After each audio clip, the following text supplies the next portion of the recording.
அனைவருக்கும் வணக்கம்.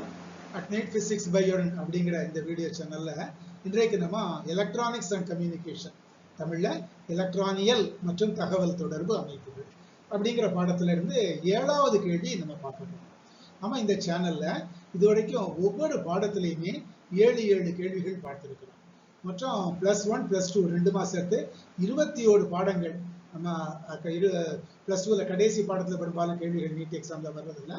ஆக மொத்தத்துக்கு 21 பாடங்கள்ல +1ல 11, +2ல 10 சாப்டர். 10வது தான் எலக்ட்ரானிக்ஸ் அண்ட் கம்யூனிகேஷன்.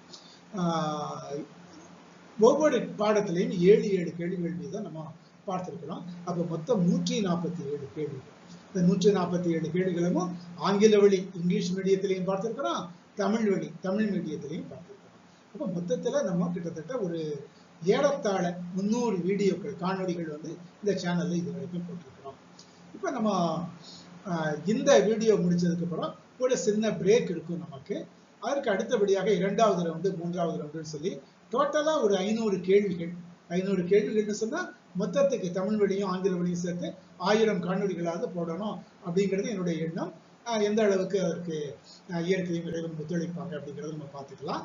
ஓகே, நம்ம இப்போதைக்கு இந்த ஃபர்ஸ்ட் ரவுண்டுல கடைசி கேள்வியாக எலக்ட்ரானியல் மற்றும் தகவல் தொடர்பு அமைப்புகள் அப்படிங்கிற பாடத்துல 7வது கேள்வி நம்ம பார்க்க போகிறோம். ஃபர்ஸ்ட் ரவுண்டுல தான் இது.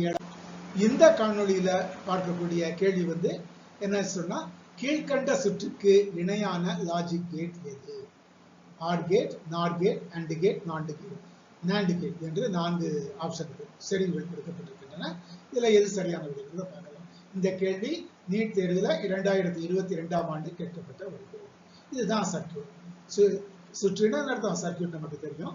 இதுல என்னெல்லாம் சார் இருக்கு, சில விஷயங்களை நம்ம தெளிவுபடுத்திக்கிறோம். ஒண்ணு இதுல என்ன இருக்கு, 6 வோல்ட் கொண்ட ஒரு பேட்டரி, ஒரு மின்தடை வழியாக ஒரு எல்இடி இருக்குது. இந்த எல்இடிங்கிறது என்ன சார், ஒரு பல்பு, அதுதானே எல்இடி பல்புன்னு நம்ம சொல்லுவோம். இதை நம்ம வெளியீடாக அவுட்புட்டாக கருதுகிறோம். இங்க 2 சுவிட்ச் இருக்கு. சுவிட்சை தான் நம்ம தமிழ் மீடியத்துல படிக்கும்போது சாவி என்று சொல்லுவோம். சரியா? இது இங்க கிரேட்டர் இந்த எர்த் கனெக்ஷன் புவியோடு சேர்த்து நெகட்டிவ் சர்க்யூட்ல நினைச்சிருக்கிறாங்க. அப்ப 2 சுவிட்ச் இருக்குது, ஒரு பல்பு இருக்குது. இந்த 2 சுவிட்சையும் அதாவது சாவியையும் நம்ம இன்புட்டாக அதாவது உள்ளீடாக கருதுகிறோம். இந்த ஒரு பல்பை வெளியீடு ஒய், இது 2 சுவிட்சும் ஏ அண்ட் பி, ஒரு பல்பு ஒய் அவுட்புட் வெளியீடாக கருதுகிறோம். இதுல எப்போ இன்புட்ல எப்போ 0 எப்போ 1 அப்படின்னு சொன்னா, இந்த சாவிகள் இந்த சுவிட்சுகள் ஆஃப் ஸ்டேஜ்ல இருந்தா, அதாவது திறந்த நிலையில் இருந்தா 0, மூடிய நிலையில் இருந்தா அதாவது ஆன் பண்ணி சுவிட்ச் ஆன் பண்ணி இருந்தா அது பல்பை பொறுத்த மட்டும் அது ஆஃப்ல இருந்தா நிறுத்திய நிலையில் இருந்தா 0, ஒளிர்வு நிலை பல்பு எரிஞ்சுது என்று சொன்னால் அது ஆன் ஸ்டேஜ், அது 1. லைட் எரியுதான்னு கேட்போம்ல, லைட் ஆன் பண்ணியிருக்கான்னு கேட்போம் இல்லையா, அந்த மாதிரி. இப்ப எல்இடி ஒளிர வேண்டும் என்றால், அதாவது ஆன் பண்ண வேண்டும்னா இந்த சர்க்கியூட் சுவிட்சை ஆன் பண்ணி, சர்க்கியூட் மூடிய நிலையில் ஆன் ஆக இருக்க வேண்டும்.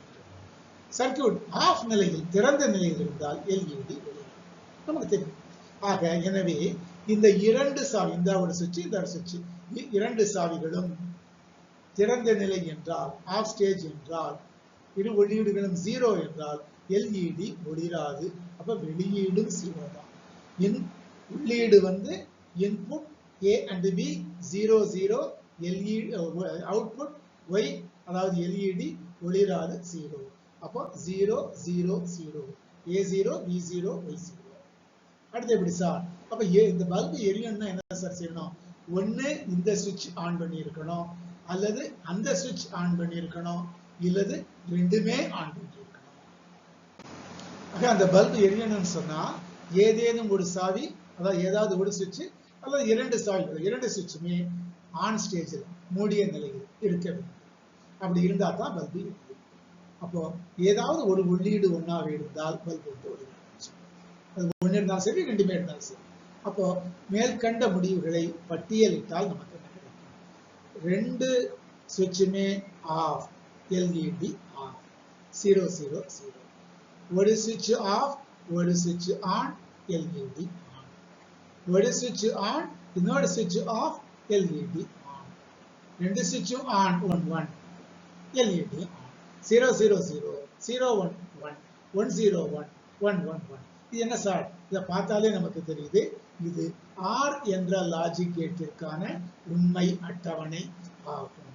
எனவே சுற்றுக்கு இணையான லாஜிக் கேட் வந்து ஆர் கேட் ஆகும். ஓகேயா? சோ ஆக இதுதான் இந்த கேள்விக்கான சரியான விடை. ஆர் கேட் ஆப்ஷன் 1 ஆன்சர் 1 முதல் தெரிவு சரியான விடை.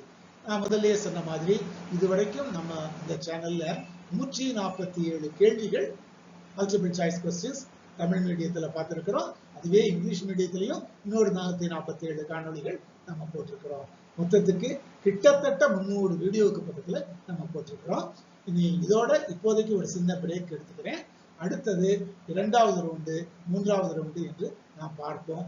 டோட்டலாக மொத்தத்துக்கு ஒரு 500 மல்டிபிள் சாய்ஸ் கொஸ்டினாவது நம்ம பிசிக்ஸ்ல இந்த வீடியோ சேனல்ல நம்ம போட்டிருக்கணும் என்பது நம்முடைய திட்டம். அதற்கு இறைவனுடைய ஆசையும் இயற்கையினுடைய ஒத்துழைப்பும் நமக்கு இருக்க வேண்டும்.